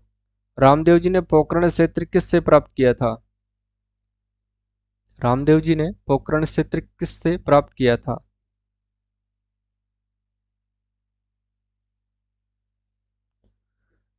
मल्लिनाथ जी से, है ना, ऐसा ही होगा। रामदेव जी ने किस क्रूर व्यक्ति का अंत करके अराजकता और आतंक को इन्होंने खत्म किया था, इन्होंने किया था साथियों भैरव राक्षस का अंत किया था इन्होंने, ये ध्यान रखना है आपको, ठीक है। वहां पोखरण में भैरव नामक क्रूर व्यक्ति का जो अंत है अराजकता और आतंक के कारण इनको इन्होंने खत्म किया था, ठीक है। रामदेव जी ने जीवित समाधि कब और कहां पर ली थी, देखो जीवित समाधि की बात करें तो इन्होंने रामदेवरा यानी कि रूणीचा के अंदर ली थी 1458 ईस्वी के अंदर। ठीक है, यानी कि इन्होंने रामदेवरा रूणीचा में गांव बसाया और वहीं 1458 ईस्वी में भाद्रपद शुक्ल एकादशी को जीवित समाधि ले ली थी, ये भी आपको याद रखना है। क्लियर है भाई। रामदेव जी के मेले की मुख्य विशेषता क्या है?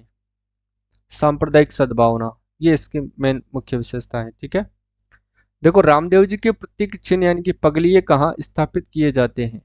रामदेव जी के प्रतीक चिन्ह पगलिये कहाँ स्थापित किए जाते हैं? यानी कि गांव में किसी वृक्ष के नीचे ऊंचे चबूतरे पर थान में। ठीक है, तो ये ध्यान रखना है, ऑप्शन ए करेक्ट हो जाएगा।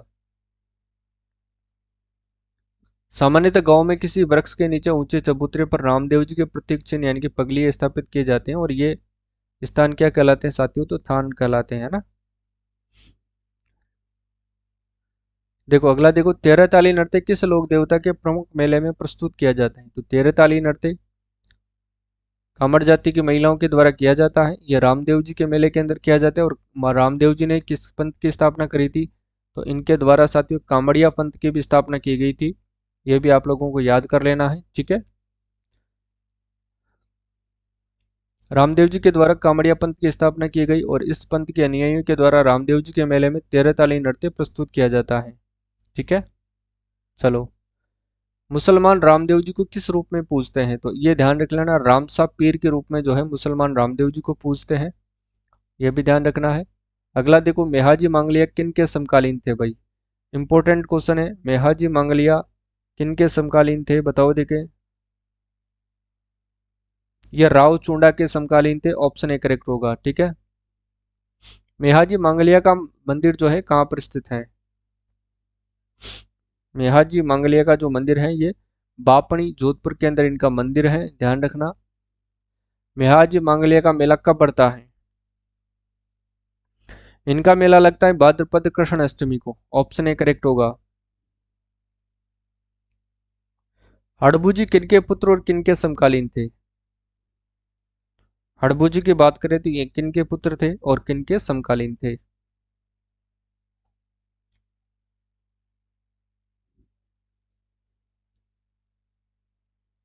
बताओ देखे।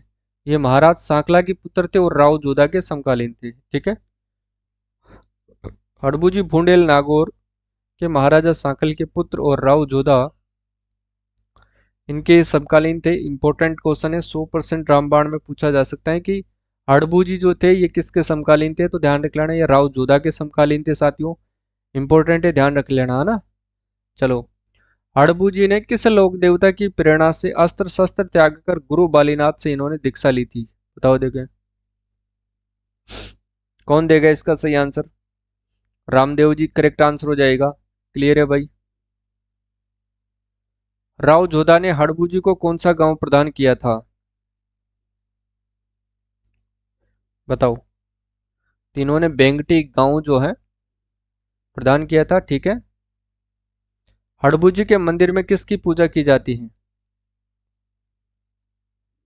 तो उनकी गाड़ी की पूजा की जाती है। ठीक है, हड़बू जी की गाड़ी की पूजा की जाती है। देखो भाई, मनोती पूर्ण होने पर श्रद्धालु यहाँ इनके मंदिर में संस्थापित हड़बू जी की गाड़ी की पूजा अर्चना करते हैं, ये ध्यान रखना है। चार हाथों वाले लोक देवता के रूप में कौन प्रसिद्ध है? इंपॉर्टेंट है, कई बार एग्जाम में पूछा गया है, आगे भी आपसे ये प्रश्न एग्जाम में पूछा जाएगा। ठीक है ना, चार हाथों वाले लोक देवता कौन है? तो कल्लाजी राठौड़ है, ऑप्शन ए करेक्ट होगा। अकबर के चित्तौड़ दुर्ग पर आक्रमण के समय अपूर्व वीरता व साहस दिखाने वाले कल्लाजी की जो मेवाड़ अंचल में चार हाथों वाले लोक देवता के रूप में क्या है? प्रसिद्धि है। तो ये ध्यान रखना है आपको। ठीक है, कल्लाजी ने किसके आक्रमण के समय अपूर्व वीरता दिखाई थी? किसके समय में दिखाई थी? बताओ देखे। अकबर के। अब देखो, लोक देवता अपने समाप्त हो गए हैं, संत संप्रदाय की बात करेंगे, है ना। अब बात करेंगे किसकी? संत और संप्रदायों की। ठीक है, देखते हैं भाई।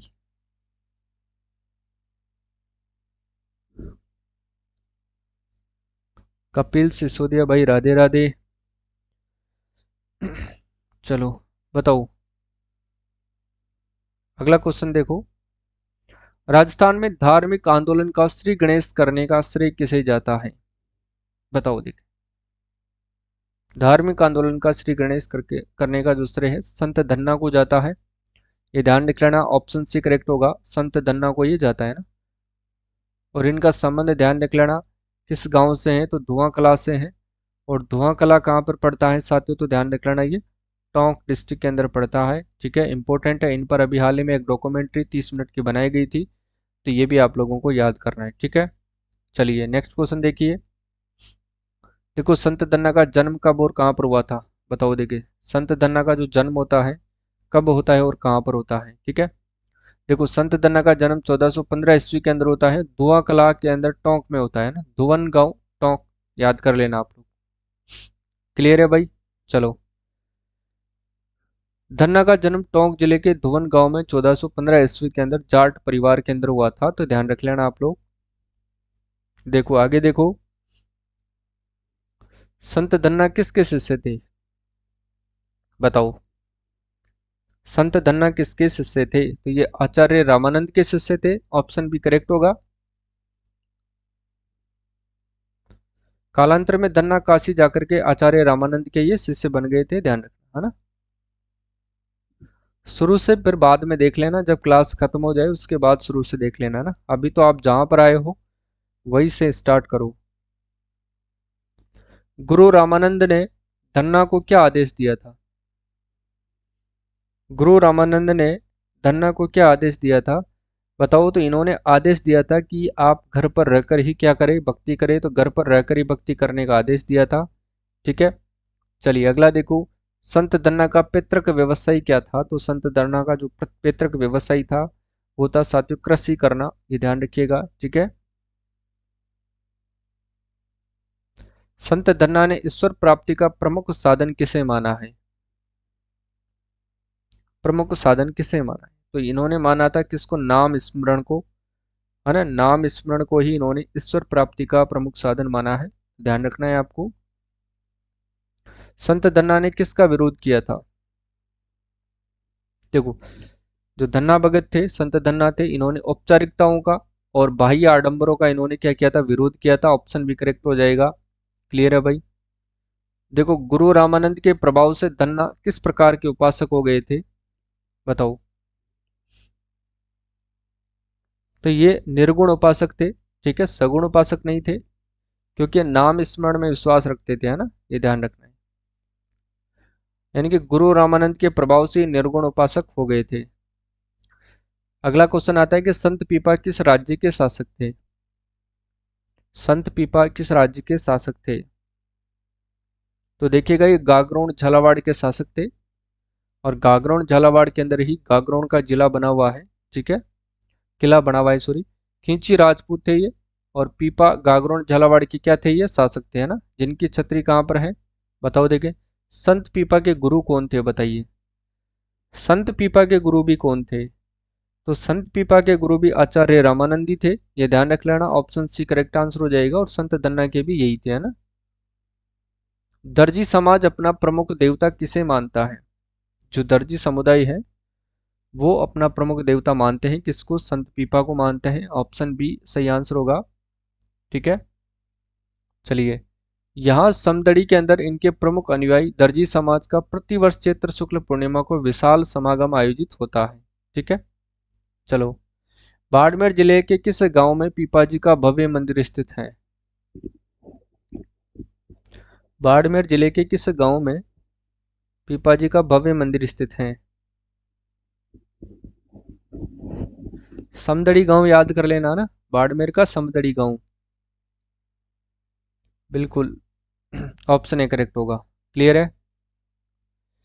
चलो भाई, संत पीपा की गुफा कहाँ स्थित है? गुफा की बात करें तो ये बताओ देखे कहाँ है।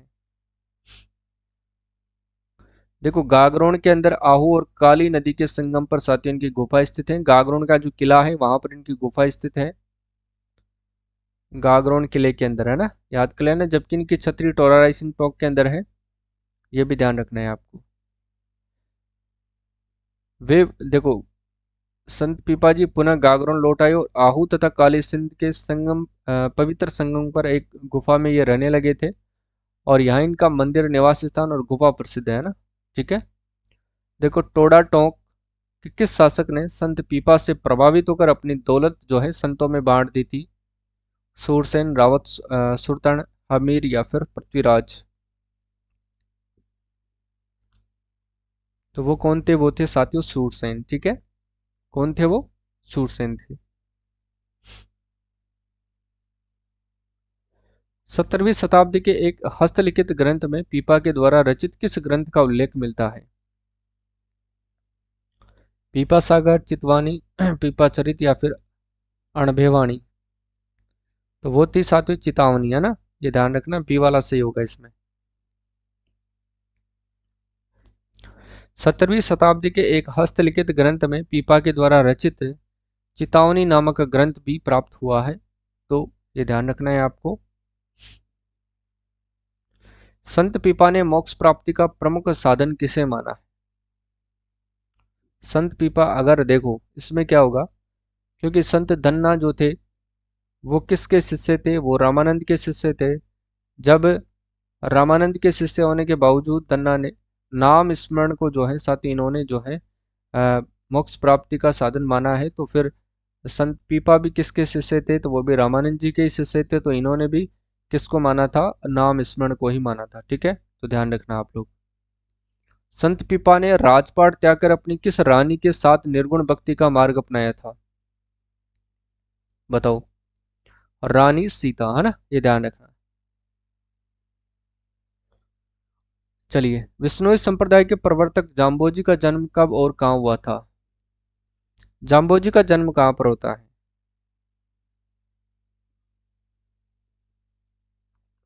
देखो, इनका जन्म होता है साथियों पीपासर नागौर के अंदर होता है, 1451 ईस्वी के अंदर होता है। ठीक है।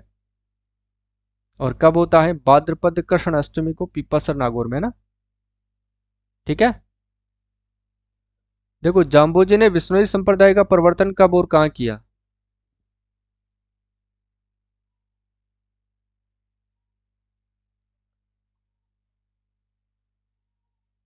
बताओ।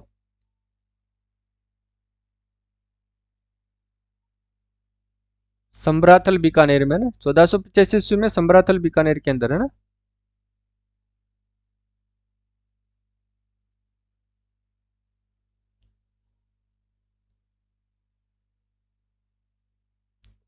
विश्नोई संप्रदाय के अनुयायी कितने सिद्धांतों का पालन करते हैं?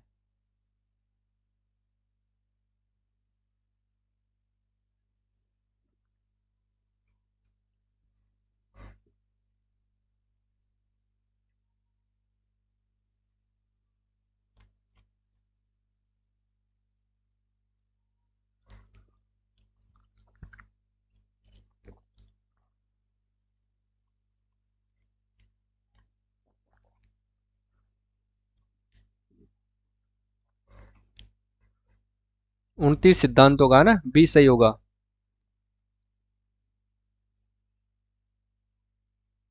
जाम्बोजी को पर्यावरण वैज्ञानिक क्यों कहा जाता है?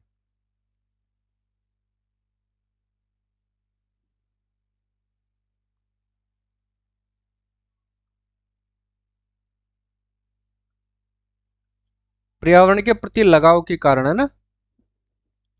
ये थोड़ा ध्यान रखना है आपको। ठीक है। थोड़ा वेट करिए। 5 मिनट के लिए थोड़ा मैं गैप लेता हूँ, है ना।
चलो भाई, हेलो। हेलो। ठीक है, शुरू करते हैं अब। पर्यावरण के प्रति लगाव के कारण, है ना, ये ध्यान रखना है। जाम्बोजी को पर्यावरण वैज्ञानिक भी कहा जाता था, तो आप लोगों को ये ध्यान रखना है। जाम्बोजी ने अपना शरीर नश्वर, अपना जो नश्वर शरीर है वो कहाँ पर त्यागा था? इसका सही आंसर कौन देगा?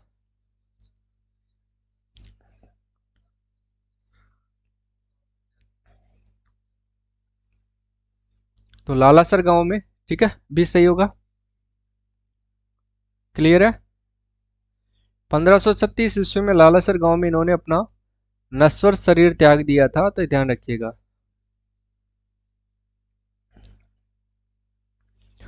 जाम्बोजी का समाधि स्थल मुकाम कहाँ पर स्थित है?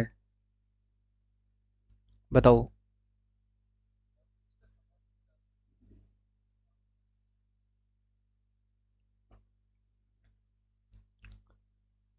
तालवा गांव के निकट बीकानेर के अंदर। ठीक है, ऑप्शन ए करेक्ट हो जाएगा। ठीक है भाई।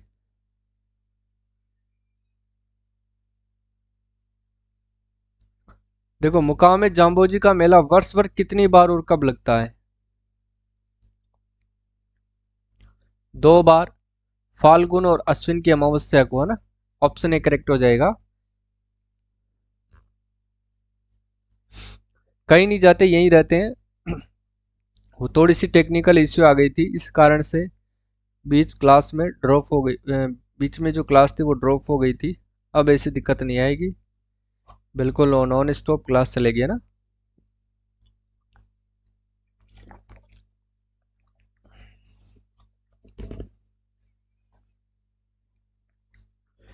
आगे देखो, देखिएगा।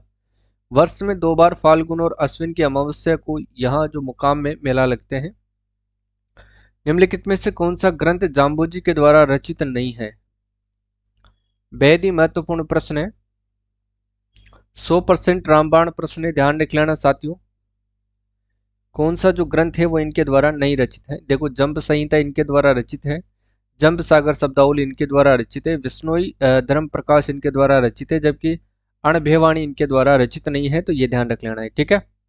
जाम्बोजी द्वारा रचित प्रमुख ग्रंथ जंब संहिता, जंब सागर शब्दावली, विश्नोई धर्म प्रकाश तथा जंब सागर है, जबकि अणभेवाणी रामस्नेही संप्रदाय से संबंधित है ना। जसनाती संप्रदाय के प्रवर्तक जसनाथ जी का जन्म कब और कहाँ हुआ था? बताओ देखे। जसनाथ जी की बात करें तो इनका जो जन्म है 1482 ईस्वी के अंदर होता है। ठीक है, और कहाँ पर होता है? कतरियासर बीकानेर के अंदर होता है। ऑप्शन ए करेक्ट आंसर रहेगा। ठीक है। जसनाती संप्रदाय के प्रवर्तक जसनाथ जी का जन्म 1482 ईस्वी कतरियासर बीकानेर के अंदर, याद कर लेना। जसनाथ जी ने कितने वर्ष तक कहाँ कठोर तपस्या की? बताइए। जसनाथ जी, तो इन्होंने 12 वर्ष तक गोरखमालिया बीकानेर के अंदर इन्होंने जो है कठोर तपस्या करी थी, ये ध्यान रखना है। जसनाथ जी को खत्रियासर के पास भूमि किसने दी थी? बताओ, कौन देगा सही आंसर इसका? तो ध्यान रख लेना, दिल्ली सुल्तान सिकंदर लोदी ने। ऑप्शन भी करेक्ट हो जाएगा। ठीक है। नेक्स्ट देखो, जसनाथ जी ने जीवित समाधि कब ली थी? जसनाथ जी के द्वारा जो जीवित समाधि है वो ली गई थी अश्विन शुक्ल सप्तमी, यानी कि 1506 ईस्वी में इन्होंने जीवंत समाधि ली थी। ऑप्शन है, ये भी सही रहेगा। ठीक है। चलो भाई, नेक्स्ट देखो। देखो, जसनाथ जी के उपदेश किन ग्रंथों में संग्रहित हैं? जसनाथ जी के जो उपदेश है वो किन ग्रंथों में संग्रहित हैं, बताइए। तो ये सिंबुदड़ा और कोड़ा के अंदर जो है संग्रहित है, ध्यान रख लेना आप लोग। कतरियासर में जसनाथ जी का मेला वर्ष में कितनी बार लगता है? कतरियासर के अंदर जसनाथ जी का जो मेला है साथियों 3 बार लगता है, यानी कि 3 बार। एक तो अश्विन शुक्ल सप्तमी को लगता है, एक माघ शुक्ल सप्तमी को, और एक चैत्र शुक्ल सप्तमी को। यहाँ 3 मेले लगते हैं इनके। ठीक है, ध्यान रखिएगा सभी। नेक्स्ट देखो देखो जसनाथ जी और जाम्बो जी का परस्पर मिलन कब हुआ था? बताओ। 1500 ईस्वी में, है ना? जसनाथ जी ने किस तांत्रिक का घमंड चकनाचूर किया था? पूछा जा सकता है भाई, इंपॉर्टेंट है, ध्यान रख लेना। तो इन्होंने लोह पांगल, है ना, लोह पांगल तांत्रिक थे, उनका घमंड इन्होंने चकनाचूर किया था, ये ध्यान रख लेना है। देखो लालदासी संप्रदाय के प्रवर्तक संत लालदास का जन्म कहाँ हुआ था? लालदासी संप्रदाय के प्रवर्तक संत लालदास का जन्म कहाँ हुआ था? बताओ देखें। धौली धूप गांव अलवर के अंदर हुआ था, ऑप्शन ए करेक्ट होगा। यानी कि लालदासी संप्रदाय के प्रवर्तक कौन थे? लालदास जी थे। इनका जन्म मेवात प्रदेश यानी कि अलवर के धौलीधूप गांव में श्रावण कृष्ण पंचमी को 1504 ईस्वी के अंदर होता है। तो ये भी आपको ध्यान रखना है। देखो संत लालदास के गुरु कौन थे? बताओ। संत लालदास के गुरु थे गदन चिश्ती, ऑप्शन ए करेक्ट रहेगा। लालदास जी ने तिजारा के फकीर गदन चिश्ती से दीक्षित होकर उन्हीं की प्रेरणा स्वरूप धौलीधूप गांव छोड़ करके उन्होंने जो है धौलीधूप छोड़कर बांदोली ग्राम के अंदर सिंहशिला पहाड़ पर कुटिया बना ली थी। ये भी आपको ध्यान रखना है, ठीक है। चलिए देखो संत लालदास की समाधि कहाँ स्थित है जहां वर्ष में 2 बार मेला लगता है? चलिए बताइए।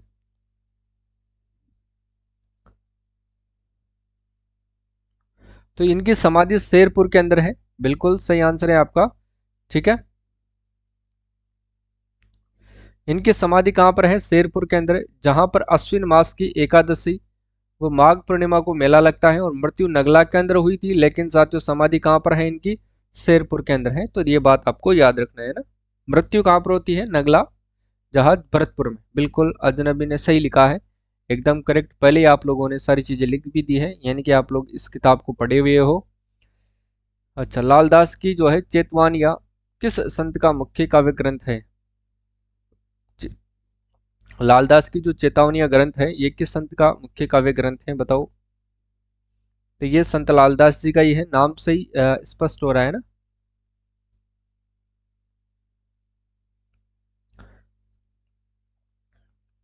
लालदास की चेतावनियां इनका लालदास जी का मुख्य काव्य ग्रंथ है ना।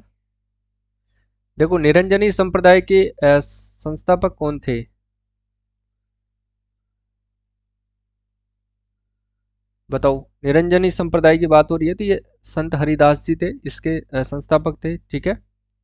निरंजनी संप्रदाय संस्थापक संत हरिदास का जन्म जो है डीडवाना तहसील के कापड़ोद गांव में 1455 ईस्वी के अंदर हुआ था। तो ये ध्यान रखना है, ठीक है। संत हरिदास का मूल नाम क्या था? बताओ।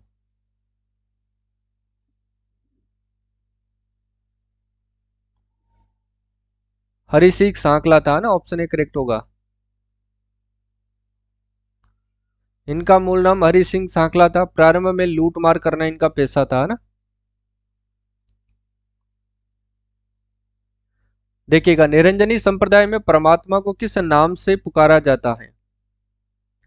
निरंजनी संप्रदाय में परमात्मा को सात्विक किस नाम से पुकारा जाता है?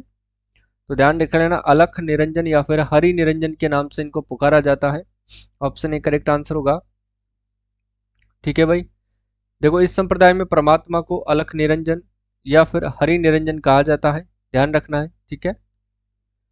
इसके बाद देखिएगा संत हरिदास के आध्यात्मिक विचार किन ग्रंथों में संकलित हैं? बताओ देखें। कौन देगा? देखो मंत्र राज प्रकाश और हरि पुरुष की वाणी, है ना, ऑप्शन ए करेक्ट होगा। किस संत का प्रारंभिक पैसा लूटमार करना था जो बाद में सन्यासी के उपदेश में बदल गया? वो थे संत हरिदास, यानी कि हरि सिंह सांकला थे वो। ऑप्शन ए करेक्ट हो जाएगा, ठीक है। देखो इनका जो है संत हरिदास यानी कि मूल नाम हरि सिंह सांकला था और प्रारंभ में लूट मार करना इनका पेशा था, लेकिन एक सन्यासी के उपदेशों से इन्होंने अपना जीवन बदल लिया और संत वेश के अंदर ये आ गए थे, ठीक है। अगला प्रश्न है कि मेवात क्षेत्र के किस संत ने हिंदू और मुस्लिम दोनों धर्मों की अच्छाइयों को अपनाने का उपदेश दिया था? यह भी आपको ध्यान रखना है, क्योंकि प्रश्न बहुत ही महत्वपूर्ण भी है और ध्यान भी आपको रखना है, तो वो थे संत लालदास जी। ठीक है, ऑप्शन ए करेक्ट हो जाएगा। ठीक है जी। संत लालदास ने हिंदू और मुस्लिम दोनों धर्मों की अच्छाइयों को अपनाने के उपदेश दिए। इनका मानना था कि ईश्वर व अल्लाह एक ही है ना। देखिएगा लालू सॉरी दादू दयाल का जन्म कब और कहाँ हुआ था। दादू दयाल का जो जन्म होता है 1544 ईस्वी में, होता कहाँ पर है, अहमदाबाद गुजरात में। ठीक है। राजस्थान के कबीर दादू दयाल का जन्म अहमदाबाद गुजरात में फाल्गुन शुक्ल अष्टमी को 1544 ईस्वी को माना जाता है। ध्यान रखिएगा आप लोग। दादू दयाल ने किस संत से दीक्षा ग्रहण की थी, बताइए। किससे ली थी भाई इन्होंने दीक्षा। बुड्ढन यानी कि वृद्धानंद से इन्होंने शिक्षा ली थी, ये ध्यान रखना है। दादू दयाल ने मुगल सम्राट अकबर से भेंट कब और कहाँ की थी। तो इन्होंने जो भेंट की थी सम्राट अकबर से 1585 ईस्वी में करी थी, और कहाँ पर करी थी साथियों, फतेहपुर सीकरी के अंदर। ऑप्शन ए इनका करेक्ट आंसर रहेगा, ये भी आपको ध्यान रखना है। ठीक है। दादू दयाल ने देह त्याग कब और कहाँ किया। दादू दयाल ने देह त्याग जो है कब और कहाँ पर किया था, बताइए फटाफट से।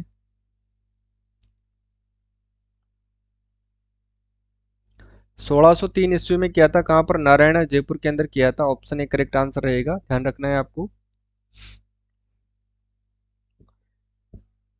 और कब होता है, ज्येष्ठ कृष्ण अष्टमी यानी कि 1603 ईस्वी को इन्होंने देह त्याग किया था ना। देखो दादू के पार्थिव शरीर को कहाँ रखा गया था, तो भैराणा की पहाड़ी के नीचे यानी कि दादू खोल के अंदर रखा गया था। ठीक है, ऑप्शन ए करेक्ट होगा। ये प्रश्न इंपॉर्टेंट है, ध्यान रख लेना, एग्जाम में पूछा जा सकता है भाई। दादू ने अपने उपदेश किस भाषा में दिए थे। फ्री में कोर्स दे दो भाई, फ्री में ही तो है ये, इसका कौन सा पैसा ले रहा हूं मैं। हाँ? और पीवाईक्यू टेस्ट सीरीज आपको फ्री में दे रखी है भाई। पीवाईक्यू टेस्ट सीरीज जो है वो बिल्कुल आपके लिए फ्री कर रखी है, बताओ। और आप कहीं पर भी चले जाना, उसके आपको सिर्फ पैसे देने पड़ेंगे। हाँ, यहाँ बिल्कुल निःशुल्क है।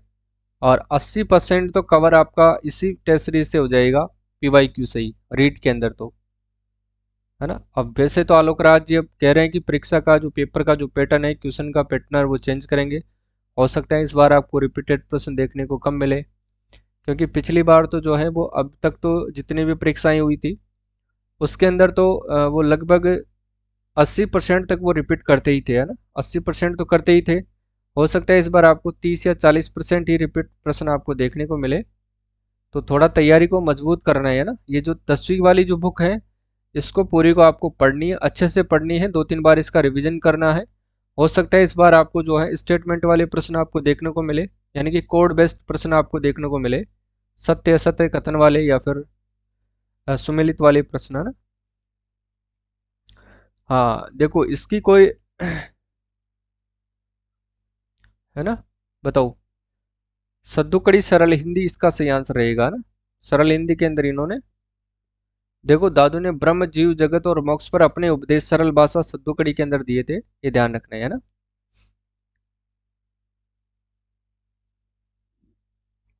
बताओ, दादू के उपदेश और विचार किन ग्रंथों में मिलते हैं।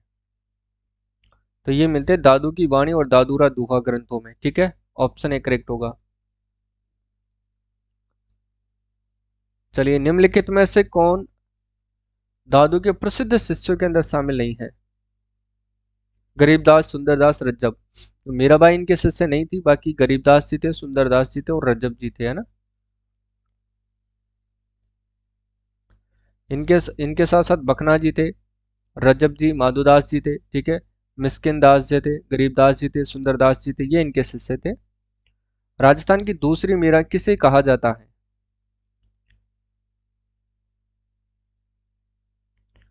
अरे यार टाइपिंग एरर है ये, अब पता नहीं किस, मुझे भी नहीं पता कि ऑप्शन ए कैसे रहा है। मैं खुद जब पढ़ा रहा हूँ तब शॉक्ड हूँ कि ऑप्शन सभी का एक ही ऑप्शन है। कोई ना कल की क्लास में चेंज करेगा भाई, है ना। अब ये मुझे नहीं पता क्या करे भाई इसका। राजस्थान की दूसरी मीरा किसको कहते हैं? बताओ।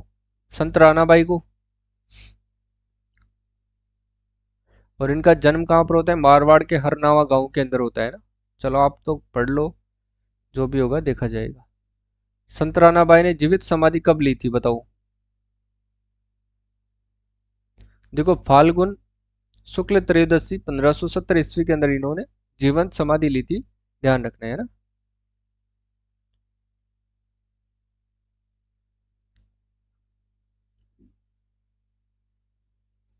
66 की उम्र में हरनावा गांव में फाल्गुन शुक्ल त्रयोदशी को 1570 ईस्वी में राणाबाई ने जीवित समाधि ली थी। ये ध्यान रखना है, ठीक है। संत राणाबाई का मेला कब आयोजित किया जाता है बताओ। संत राणाबाई का मेला कब आयोजित किया जाता है?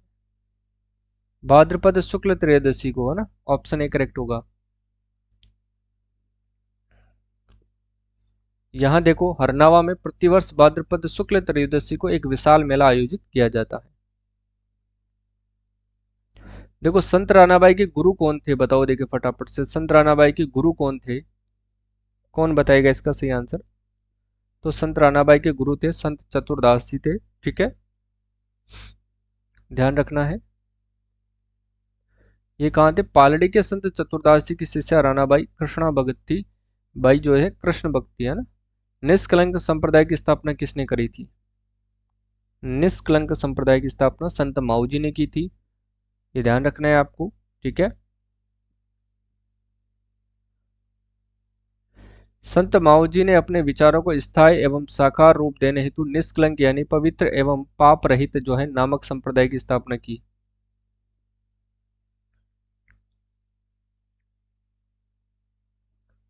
संत माऊजी के वाद विवाद शैली में लिखे गए ग्रंथ क्या कहलाते हैं? वाद विवाद शैली में लिखे गए ग्रंथ क्या कहलाते हैं? चोपड़ा कहलाते हैं, ना।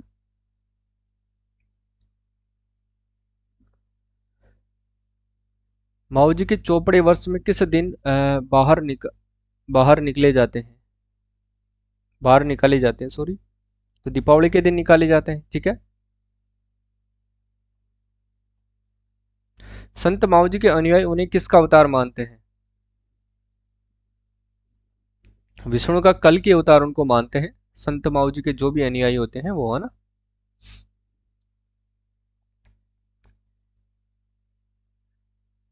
संत माऊजी का मुख्य मंदिर कहाँ स्थित है? साबला में। यानी कि इनका मुख्य मंदिर साबला में है, जहां माऊजी की शंख चक्र गदा और पद्म सहित घोड़े पर सवार चतुर्भुज मूर्ति है, ठीक है। साबला कहाँ पर है? डूंगरपुर में है। बेणेश्वर धाम की स्थापना संत माऊजी ने कब की थी? बेणेश्वर धाम की स्थापना संत माऊजी ने संवत 1784 माघ शुक्ल एकादशी को करी थी, ठीक है। संवत 1784 माघ शुक्ल एकादशी गुरुवार को इन्हें ज्ञान प्राप्त हुआ और उसी दिन वहां पर माऊजी ने बेणेश्वर नामक धाम की स्थापना करी थी। ये भी ध्यान रखना है। अगला क्वेश्चन है कि बेणेश्वर धाम पर मेले किन नदियों के त्रिवेणी संगम पर लगता है? बेणेश्वर धाम का जो मेला है ये किन नदियों के संगम पर लगता है? पूजा कुमारी सर, डॉग स्वीकार करना। बिल्कुल भाई, राधे राधे आपको भी। सोम, माही और जाखम, है ना। सोम, जाखम, माही। ध्यान रखना है, ठीक है। चलिए, राम स्नेही संप्रदाय के प्रवर्तक रामचरण जी का जन्म कहाँ पर हुआ था?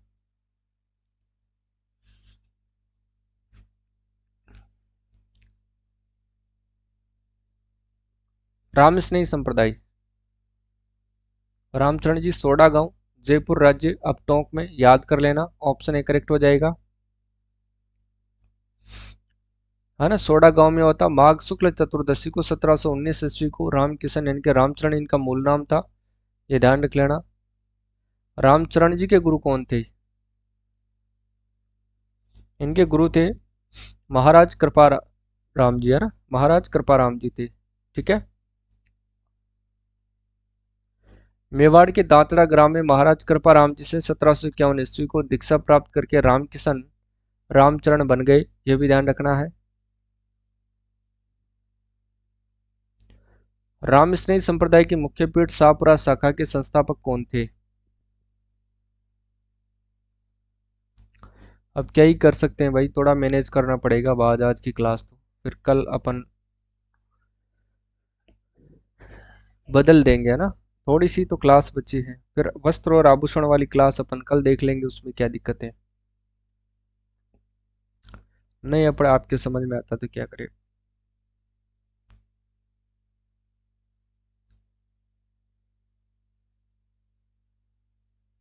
रामचरण जी होगा ना।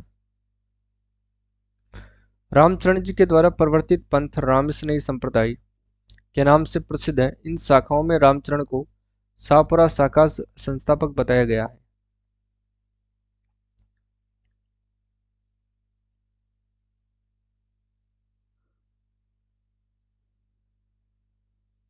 फूलडोल महोत्सव किस संप्रदाय की जो अपनी विशिष्टता है, बताओ। रामस्नेही संप्रदाय, विष्णुई संप्रदाय, तो ये तो होगा नहीं, ये भी नहीं होगा, ये भी नहीं होगा, ये शायद रामस्नेही संप्रदाय है। ठीक है। हम्म। नवल संप्रदाय के संस्थापक तो महर्षि नवल राम का जन्म किस समुदाय में हुआ था? तो इनका जो जन्म होता है दलित समुदाय मेहतर परिवार में, है ना। ए करेक्ट होगा। महर्षि नवलराम के गुरु कौन थे? संत करताराम थे। हम्म। यही थे ना भाई। इनके पिता कुशाल राम ने इन्हें रामानंद संप्रदाय के संत करताराम के पास भेज दिया, और गुरु करताराम ने ही इनका नाम क्या रखा था? नवल राम रखा था। ये ध्यान रखना है, ठीक है। नवल संप्रदाय की जो है प्रमुख पीठ कहाँ पर स्थित है? तो नवल संप्रदाय की प्रमुख पीठ है साथियों जोधपुर के अंदर है। ऑप्शन ए करेक्ट हो जाएगा, ध्यान रखना है आपको। अगला प्रश्न आता है कि राम स्नेही संप्रदाय के रैण शाखा के संस्थापक कौन थे? रैण शाखा के संस्थापक थे साथियों संत दरियाव जी। इंपॉर्टेंट है, ध्यान रख लेना।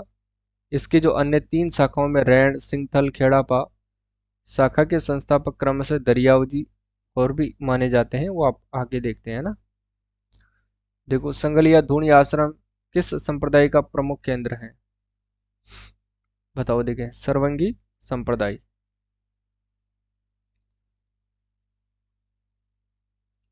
संगलिया धूणी आश्रम की स्थापना किसने और कब की थी? बताओ देखें। लक्कड़दास महाराज 1649 ईस्वी के अंदर, है ना। ऑप्शन ए करेक्ट रहेगा।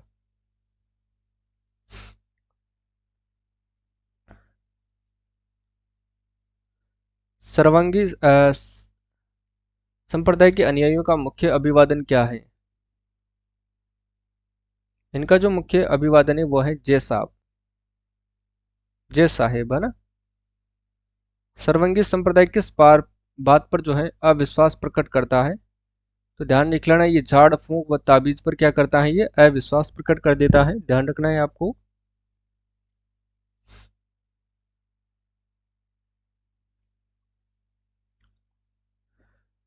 सांगली आश्रम द्वारा संचालित बाबा खीमादास महाविद्यालय का उद्देश्य क्या है?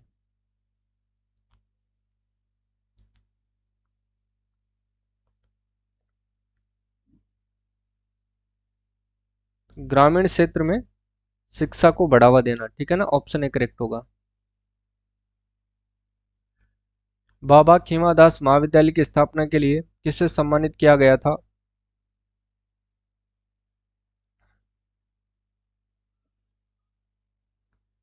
पीठाधीश्वर खीमादास महाराज को, है ना। ऑप्शन ए करेक्ट होगा इसमें। देखो सांगलिया धूणी आश्रम कहाँ स्थित है? सांगलिया धूणी आश्रम कहाँ स्थित है, बताओ देखें। सीकर जिले की धोद तहसील सांगलिया गांव के अंदर, है ना। ऑप्शन ए करेक्ट हो जाएगा, ठीक है। यानी कि सीकर जिले के धोद तहसील के सांगलिया गांव में यह आश्रम क्या है? स्थित है, ध्यान रख लेना आप लोग। और अब आप